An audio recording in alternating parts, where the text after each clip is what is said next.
अस्सलाम वालेकुम वरहमतुल्लाहि वबरकातुहू। मोहतरम नाजरीन, मैं इस वक्त हैदराबाद के शहर विद्यानगर अडिकमेट के इलाके में हूँ, जो मेरी ऑफ़िस खस्सा 7 न्यूज़ चैनल की ऑफ़िस है। हेड ऑफ़िस मेरे साथ में है Mohammed Asif Khan, vice president Telangana state all India Majlis Inquilab Millat, जो बाबा नगर में जो रहते हैं, बहुत मशहूर जाने जाते हैं और कई सालों से खिदमत अंजाम दे रहे हैं। मजलिस इत्तेहादुल मुस्लिमीन AIMIM में भी काम कर चुके हैं।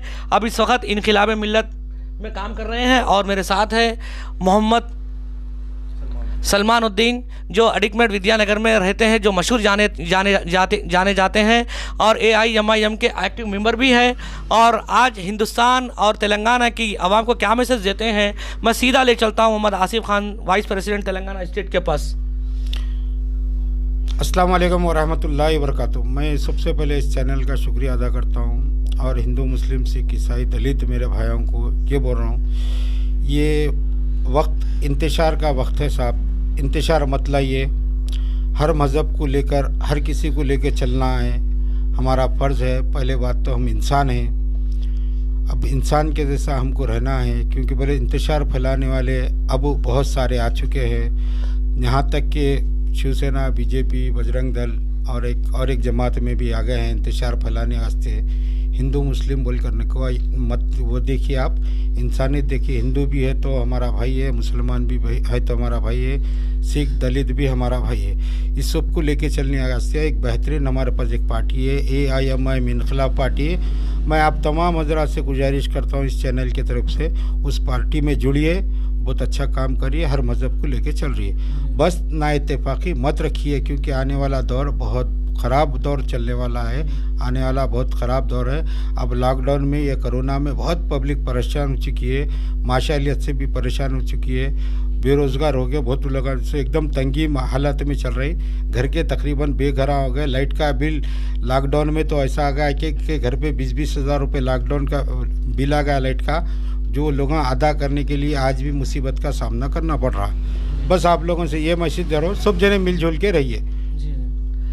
और मैं मोहम्मद सलमान साहब, जो अडिकमेट के जो मशहूर जाने जाते हैं, AIMIM जो एक्टिव मेंबर है, क्या मैसेज देते हैं तेलंगाना और हिंदुस्तान की आवाम को? देखिए साहब, पहली बात तो इंतशार पैदा करने वाले जो जमातें आए हैं बल्कि बोल रहे हैं आप, ऐसे माहौल में, ऐसे वक्त में आपका काम है कि इत्तेहाद को पैदा करना, ना कि एक और जमात बना के वोटर डाइवर्ट करने का काम करना। जो मजलिस इत्तेहादुल मुस्लिमीन पे इल्ज़ाम लगाते हैं मजलिस वोट काटने वाली जमात है, तो अगर देखा गया तो एक और जमात पुराने शहर में ही बना के वही नाम से मजलिस के वोट डिवाइड करना या काटना, ये भी तो काम आपका ही छोड़ा ना साहब। हमारे सलमान साहब कुछ बोल रहे हैं कि भाई? मैं सलमान साहब की बात पे एक जवाब देता हूँ। हमारे सलमान साहब एक बात ये बोली है, आज पब्लिक इतना परेशान है, जैसे कि मैं अपनी हैदराबाद की, आप जो बात कर रहे हैं मजलिस की बात कर रहे हैं, तो मजलिस से तो मैं नाइत्तेफाकी रखता हूँ और मजलिस की बात को मैं 28 से 30 साल मजलिस की बात को मान लेते हैं। मेरा कारोबार हर वो चीज़ छोड़कर मैं मजलिस की बहुत खिदमत करा साहब, इतनी खिदमत करा, मैं अपने आप पे मेरे पर केसेस बुक हो गए और मैं एक एक केसेस में 10-10 साल कोर्ट को फिरा हूँ, जिसमें आली जनाब अकबरुद्दीन अवैसी साहब एक A1 थे, हमारे मरहूम रईस बेग साहब हाफिज़ बाबा नगर के जो सदर थे, जो परसों हाल में इंतकाल होगा, उन्होंने A2 थे, मैं A3 था। मेरा बोलने का मकसद ये है भाई कि अब मजलिस इत्तेहादुल मुस्लिमीन वो वैसी जमात नहीं है जो पहले जमात थी। अब मजलिस इत्तेहादुल मुस्लिमीन ऐसी जमात हो गई, मजलिस इत्तेहादुल मुस्लिमीन अब पब्लिक को नहीं देख रही। अब पब्लिक को छोड़ के वो लोग शहर जो जा रहे हैं, पहले हमारा शहर, हमारा एरिया, हमारी कॉन्स्टिट्यूंसी है, उसको डेवलप करना है और हमारे वोटर्स को क्या तकलीफ़ है वो नहीं देख रहे हैं। अब उन्होंने अपने एरिया के सदर मोतमदों को नहीं देख सक रही, जो पुराने सीनियर लीडर आए हैं वो लोगों की अहमियत नहीं है, तो अब उन्होंने दूसरी जगह जाके करने में क्या फ़ायदा है ये बताइए। अगर वो देखते तो ये दूसरी पार्टी बनती नहीं थी। आप हमारी हक की आवाज़ बनते, हमारे खांधे को खांधा लगा के चलते, हमारे मुश्किलात में सामना करते, हमारे परेशानी में सामना करते, तो आज दूसरी जमात ने भी, आज मजलिस इत्तेहादुल मुस्लिमीन में ऐसे चंद लीडर है, ऐसे पूरे नहीं, चंद ऐसे लीडर आए हैं पुलिस के मकबर बने हुए हैं। आज हम तुम लड़ लिए तो वो लोग जाते वहाँ को पुलिस में जाते, सीआई को इसको फ़ोन करते, लेके जाते वहाँ कॉम्प्रोमाइज़ करते, सेटलमेंट कर लेते। एक 10,000 झड़ा लिए तो पुलिस स्टेशन को 2-3 हज़ार रुपये देते, बाकी के जबक में डाल लेते। अब ऐसा नहीं डराना धमका के करके जिधर का ख़त्म कर देंगे फलाना कर देंगे बोले तो वैसा नहीं है। पैसा कहाँ से आ रहा है वो देखते हैं। सुने, और हर ओल्ड सिटी की हर पब्लिक बसन है साहब। नल की लाइन लिए तो पैसे, अकबरुद्दीन अवैसी साहब बोलते चैलेंज से बोलते हो, कहीं खंबा पड़ गया तो जाके पैसे ले रहे, कोई घर बना रहे हैं तो पैसे ले रहे, नल की लाइन ले रहे तो पैसे ले रहे। मैं उनको कॉलर पकड़ के मारूंगा, उनका कॉलर रहेगा, मेरा हाथ रहेगा। ये स्टेज पे बोलने के बात रहते साहब, ये करने कराने के बात नहीं रहते। आप बताइए आज अकबरुद्दीन अवैसी साहब अब यहाँ पे कहाँ हैं? आप बोलो ये परेशानी के हाल है, ये मुसीबत के हाल है। पब्लिक लॉकडाउन में मस्जिदां टूट गए, मस्जिदों के वास्ते एहतजाज नहीं कर सक रहे। कोई जमात का आदमी आया क्या? बोलो कोई भी नहीं आया, एक आदमी जमात का नहीं दिखा उनका, ना कॉर्पोरेटर है ना एमएलए है। क्या सब हिदायत पे काम कराओ? इनकी बगैर हिदायत के लोग कोई भी काम नहीं कर सकते। इनको सदर साहब की हिदायत होना, इन्हों सदर साहब की हिदायत के बगैर कुंजी नहीं हटा सकते इन्हों। सुनिए आप देखिए अल्लाह का घर है, उसमें मंदिर भी है मस्जिद भी है। आप लोग हैदराबाद के वाक़ई मुसलमानों को चाहते, आपके दिल में भी खुदा का खौफ है, आप भी एहतजाज में शामिल होते थे। आज हमको क्यों नमाज नहीं पढ़ा देने नहीं जा रहा? बोलो चलो मस्जिद गफलत से टूट गई, नमाज तो पढ़ने का काम है ना साहब। हमारा काम है जहाँ बाहर निकले, जहाँ साफ़ सुथरी मस्जिद दिखी, हम जहाँ साफ़ सुथरी जगह दिखी वहाँ भी नमाज़ पढ़ने का काम है हमारे को। नमाज का टाइम होगा तो हम जब जाके बोल रहे हैं, आप वादे पे वादा ज़बान पे ज़बान, अब बनेंगी जब बनेंगी, खाली तारीख पे तारीख देते जा रहे, तो उसका मसला हल नहीं हो रहा। तो आज पब्लिक रोड पे निकली, आज इतनी पब्लिक निकली, कल 1 लाख निकलती, 2 लाख निकलती, लाखों की पब्लिक रोड पे निकलती। जब क्या करते साहब? आपसे सवाल है, बोलिए। देखिए साहब, पहली बात आप जो बात बोले पब्लिक बजन हो गई। हाल ही में इलेक्शन गया साहब जीएचएमसी का, हाल ही में गया, 1 महीना भी कंप्लीट नहीं हुआ उसका। अगर पब्लिक बजन होती, अगर पब्लिक बेजार होती तो मजलिस इत्तेहादुल मुस्लिमीन के जितने कॉरपोरेटर्स थे उतने कॉरपोरेटर्स वापस नहीं आते थे। अगर पब्लिक बेजार होती तो कोई और जमात को चुन लेती थी। शायद आपकी भी जमात कॉरपोरेटर इलेक्शन लड़ी थी मेरे ख्याल से, चुन लेती थी। अगर पब्लिक बेजार होती तो उन लोगों के पास एक ऑप्शन, अगर ये सोच ले रही पब्लिक कि हमारे पास दूसरा ऑप्शन नहीं है, तो आपके पास ऑप्शन था पब्लिक के पास कि नई एमआईएम पार्टी आई, ऑप्शन था जिताने के लिए। लेकिन ऐसा कुछ भी नहीं है, पब्लिक बेजार होना करना वो बल्कि। और रही बात सेक्रेटेरिएट मस्जिद की, मजलिस इत्तेहादुल मुस्लिमीन की तरफ से कोई भी एहतजाज करने नहीं गए, बल्कि जो बात बोल रहे हैं आप, मजलिस इत्तेहादुल मुस्लिमीन ऑलरेडी जो है ना साहब, मस्जिद शहीद नहीं होने से पहले सीएम साहब के सामने असेंबली में ये बात रखी थी कि 2 मसाजिद है, 1 मंदिर है। उसके बावजूद भी मस्जिद शहीद हुई, मंदिर शहीद हुई, उसके बाद भी मजलिस इत्तेहादुल मुस्लिमीन असेंबली में बात रखी। तो मजलिस इत्तेहादुल मुस्लिमीन जब बात रखी तो केसीआर खुद वाज़े तौर पे बोल दिए थे कि इंशाअल्लाह गलती से हुआ वहीं पर बनाएंगे, बेशक बनाएंगे। गलती हुई हुकूमत से, हम भी मान रहे बात को, 1 मिनट सुनिए आप, गलती हुई हुकूमत से हम भी मान रहे इस बात को। उसके बाद में जो है ना साहब सीएम कैंप ऑफिस में जाके मीटिंग हुई, करी, संगे बुनियाद रखेंगे साहब, आप जैसा बोले वैसी मस्जिद बनाएंगे बोल के बात हुई। इसके बाद में मस्जिद शहीद होने के 197 डेज़ कुछ बता रहे थे, मैं सोशल मीडिया पे देख रहा था। उसके बाद में इन सबको जो काम करे लोग जाके आज मस्जिद नमाज पढ़ने का, आज कहीं को याद आई मस्जिद? मेरा सवाल है, समझ रहे हैं आप बात को? मुश्ताक मलिक साहब हो, कोई भी हो, कोई भी तंजीम से हो, कोई भी जमात से हो, गए मस्जिद में नमाज़ पढ़ने के लिए, अदा करने के लिए, ठीक 2 बजे नमाज की टाइमिंग रखे, सिर्फ जोहर की नमाज़ पढ़ने के लिए गए थे क्या साहब? उसके बाद में असर भी थी, मगरिब भी थी, इशा भी थी, एक खाना मस्जिद को भी नहीं आया। फिर आप लोग वैसा बोले तो जेडीएस वाले तंजीम वाले जो है ना जाके वहाँ पे एहतजाज करे, जिसमें मैं भी गया था, मजलिस इत्तेहादुल मुस्लिमीन की तरफ से गया था, अहमद पाशा खादरी साहब गए थे खाना मस्जिद को। सेक्रेटेरिएट की मस्जिद को आज नहीं आए, बल्कि बोल रहे ऑलरेडी वाज़े तौर पर जब सीएम साहब बोल दिए कि वहीं पर बनेगी मस्जिद, आलीशान बनेगी, उसके बाद में अब जाके जो है ना मस्जिद के लिए एहतजाज करना, ये कहाँ तक मुनासिब है, ये बताइए मेरे भाई। ये तो आप ऐसा बोले झुंझुना बजाने की जैसी बात कर दी आप कि केसीआर साहब झुंझुना बजा के असदुद्दीन अवैसी को, अकबरुद्दीन अवैसी को बता दिए, खामोश बैठ गए। अरे मेरे भाई, अल्लाह का घर है ये, किसी के बाप की जागीर नहीं है। और सुनो मेरी बात कम, आप जो बात करें ना, मेरी बात सुनो।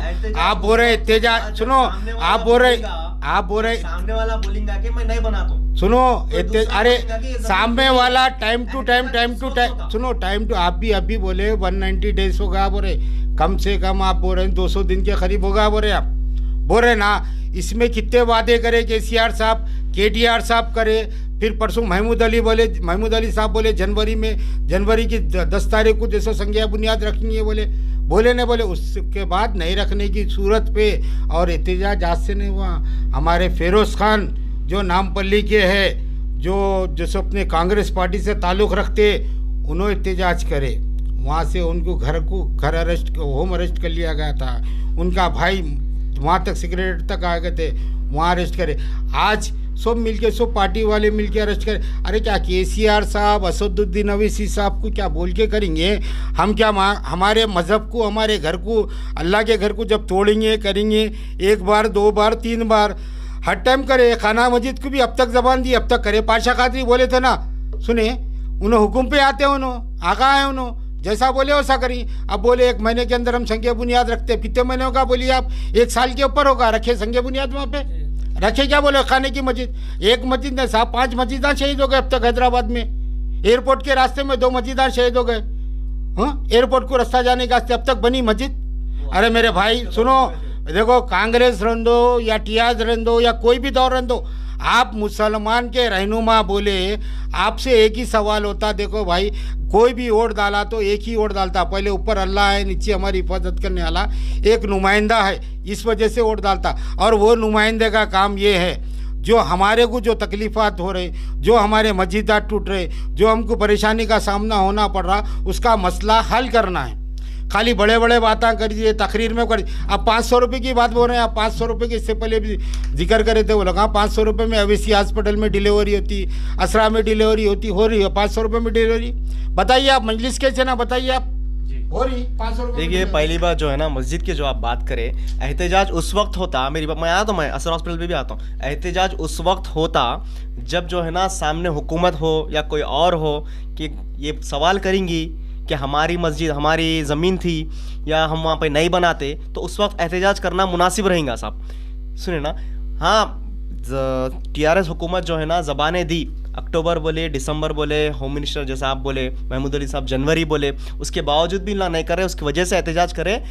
मैं मानता हूँ, इस बात को अग्री हूँ, लेकिन जो है ना साहब, वहाँ पे दूसरा काम भी नहीं हो रहा साहब। सेक्रेटेरिएट में दूसरा काम भी नहीं हो रहा, सिर्फ मस्जिद को छोड़ के दूसरे काम कर ले रहे हो लोग, नहीं बना रहे, वैसा काम भी नहीं हो रहा। और आप ओवैसी असरा हॉस्पिटल की बात कर रहे हैं, असरा हॉस्पिटल में सालार मिल्लत का कार्ड चल रहा था। अब शायद कोई चीज़ के वास्ते रुका है मेरे ख्याल से, लेकिन उसके बारे में मेरे को उतना इल्म नहीं है असरा हॉस्पिटल और ओवैसी हॉस्पिटल के बारे में।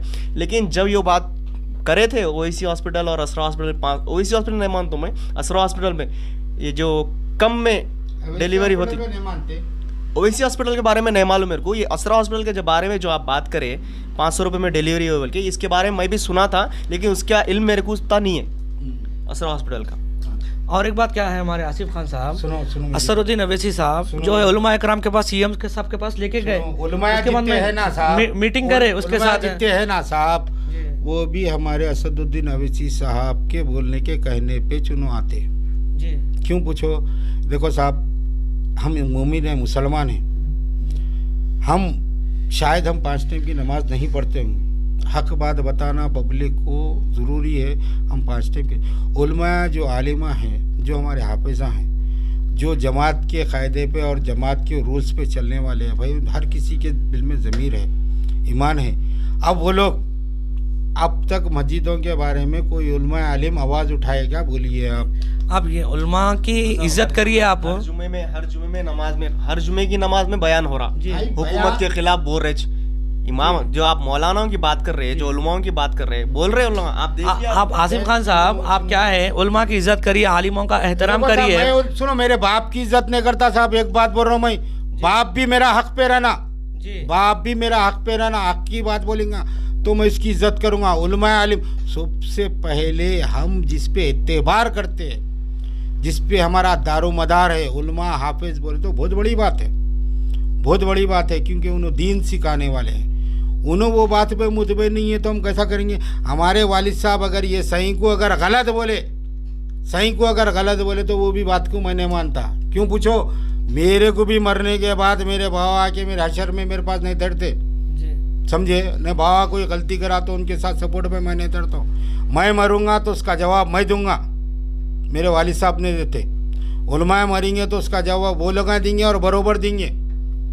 सुनिए, वो लोग मरेंगे, वो लोग जवाब देंगे। अल्लाह का घर है ये फाइट सिर्फ हर पूरे मोमिन भाई के वास्ते हो रही फाइट। ये अल्लाह रसूल के वास्ते, अल्लाह रसूल के घर को जो तोड़ दिया गया है, गफलत से तोड़ा है, कैसा भी तोड़ा है उसके लिए। और अब इतने लोग एहतजाज करे, किस वजह से करे, उनका ज़ाती मवाद क्या है इसमें। आप देखिए, आप फिर एक बार होगा, फिर एक बार होने के बाद देखो आपके असद साहब जाके कैसा मनाते। देखो उनको 12% मनाने भी नहीं आता, उनको 10%। उन्होंने बोले थे स्टीयरिंग हमारे हाथ में। आज देखो मुसलमानों की तबाही किधर हो रही। अब मेरे बाबा नगर से थोड़ी दूर पे बालापुर है, वहाँ पे जाओ 50 लाख का घर 25 लाख रुपए जो 25 लाख रुपए में लोन मिलता। होल सिटी में क्यों नहीं मिलता बताइए आप। अरे साहब तो कोशिश करे तो मिलेगा ना। नहीं साहब, कोई कोशिश नहीं। हमारा एरिया पूरा ओल्ड सिटी पूरा नहीं, सुनो मेरी बात सुनिए। ओल्ड सिटी पूरा ब्लैक लिस्ट में एरिया है साहब। हम एक शोरूम से एक एक्टिवा लेने जाओ, आप एड्रेस बताइए ओल्ड सिटी का साहब, एरिया ब्लैक लिस्ट में है साहब, नहीं मिलती। नहीं बिल्कुल मजलिस, बिल्कुल मजलिस। आप सुनो मेरी बात, आप सिकंदराबाद से ले आओ, आप सिकंदराबाद से, क्या वहाँ गरीब तख्ता नहीं है? आप सिकंदराबाद चलिए। आप नहीं बताता हूँ ना आपको क्यों पुलिस हो। मजलिस, एक बात बोलूँ, आप मजलिस जो काम कर रही है तो मजलिस के हाथ में है, दे सकते लोन, इनको दिलाओ लोन बोल सकती मजलिस, बैंक को भी बोल सकती, प्राइवेट रन तो सेक्टर हमारे नहीं जी, हमारे संबल हमारे हल्कों से हटाओ बोल सकती, कैसा नहीं देती लोन। हर वो चीज की जिम्मेदार मजलिस है, हर चीज। नहीं जमात से, अरे जमात हमारी सही रहती। भाई नहीं वो पहले, अरे कहीं का देखो भाई, उन्होंने हमारे को 10,000 सुनो, हमारे को 60,000 की गाड़ी हमको 80,000 रुपए में दे रहे हैं, 70,000 में दे रहे, 20,000 रुपए इंटरेस्ट खा रहे नहीं खा रहे, खा रहे ये बोलो नहीं, खा रहे नहीं खा रहे। जब उन्हें हमारे सुनो, जब हमारे एरिया में जब डालता ऑफिस, जब हमारे एरिया में ऑफिस डालता तो उनको बोलना हमारा एरिया में जो भी लोग आए उनको जो बोल सकता है, एमएलए बोल सकता है, एमपी बोल सकता है, ये मेरा एरिया। उन्होंने बोल ही नहीं सकते, उन्होंने आके बोल क्यों बोले, तो उनको जरूरत नहीं, हमारी आवाम मरने तो बोलते उन्होंने। नहीं बात गलत बड़े भाई, बात जी नेट कैश पे ले रहे कौन से जितने भी पुराने शहर पे पूरी बात कर रहे हैं। क्या बात कर रहे हैं साहब, बोल रहा ना ब्लैक लिस्ट में 2-3 हजार रुपए रिश्वत देना पड़ता बढ़ के। नहीं साहब, इसके वास्ते जिम्मेदार जमात को नहीं ठहरा सकते आप। लोन के वास्ते प्राइवेट सेक्टर के वास्ते जिम्मेदार मजलिस कैसा हो सकता है साहब? प्राइवेट लोन के वास्ते हुकूमत नहीं दे रही अगर, तो जमात को आप इल्जाम लगा सकते हैं आप। हुकूमत अगर नहीं दे, कहाँ है 12% कहाँ है? 12% कहाँ है? नहीं अरे सोच दिया कि 12% कहाँ है बताओ। ओल्ड सिटी में लोन कहाँ है बताओ? टीआरएस का देरी ना टीआरएस। अरे गवर्नमेंट की बात करें ना, ओल्ड सिटी में लोन कहाँ है बताओ? हाँ फिर हाँ देखते, अरे असेंबली देखते नहीं, एक दौर में असेंबली में जाके एमपी बैठते थे। हाँ तो कहीं लड़े स्टीयरिंग आपके हाथ में है ना भाई। ये सो बेवकूफ बनाने के बात है बड़े भाई, ये मिली भगत है, पब्लिक को नहीं, पब्लिक को हला बना रहे। नहीं मिल रहा कुछ भी ऑप्शन, तो क्या कर सकते हैं? जब वो देखो साहब सुनो, आपको वक्फ बोर्ड की जमीन कब्जा करने के हाथ से मिलता? कौन बोले साहब? मैं बोलता हूँ कहाँ के जमीन कब्जा करे बताता हूँ। मैं बोलता हूँ बालापुर का गुर्रम चुल्लू का तालाब बोलता हूँ। अरे मैं बोलता हूँ, अरे हर चीज में मजलिस उनके नहीं, उनके वालिद मोहतरम, उनके वालिद मोहतरम मरे जब से मजलिस पूरी खत्म हो चुकी है। आज जो सुनो, नहीं आज, अरे भाई हैदराबाद में रखा क्या है? हैदराबाद में रखा क्या है बोलो? गलत बात है। जी मैं शुक्रिया अदा करता हूँ। आखिर में मैं सलमान साहब का और हमारे आसिफ साहब का जो मेरे ऑफिस में आके इंटरव्यू दिए। हिंदुस्तान में और तेलंगाना में हम सबको मिलकर काम करना चाहिए, इत्तेहाद रखना चाहिए। आज हम केसीआर साहब और हमारे मजलिस इत्तेहादुल मुस्लिमीन और जो भी पार्टियां हैं यहाँ पर, मजलिस इत्तेहादुल मुस्लिमीन और सीएम साहब जो टीआरएस के जो है अच्छा काम कर रहे हैं, हम नज़र में देख रहे हैं। ओल्ड सिटी में भी और इसका ट्रेन वगैरह मेट्रो ट्रेन का भी काम चल रहा है, पब्लिक ही वहाँ पर जिता रही है। आजकल कोई अनपढ़ जाहिल नहीं है लोग, आजकल पढ़े लिखे हैं। गरीब से गरीब आदमी, गरीब से गरीब आदमी भी पढ़ रहा, डॉक्टर बन रहा, इंजीनियर बन रहा, IPS ऑफिसर बन रहा, ऑटो ड्राइवर भी बन रहा। कोई जाहिल नहीं है। वो पहले का दौर चलेगा, वो 20-25 साल पहले ओल्ड सिटी में भी अल्हम्दुलिल्लाह माशाल्लाह पढ़ रहे हैं, न्यू सिटी में भी पढ़ रहे हैं। इंशाल्लाह माहौल को जो है अच्छा और बनाने लगाएंगे अपन इंशाअल्लाह। अस्सलाम वालेकुम वरहमतुल्लाहि वबरकातुहू।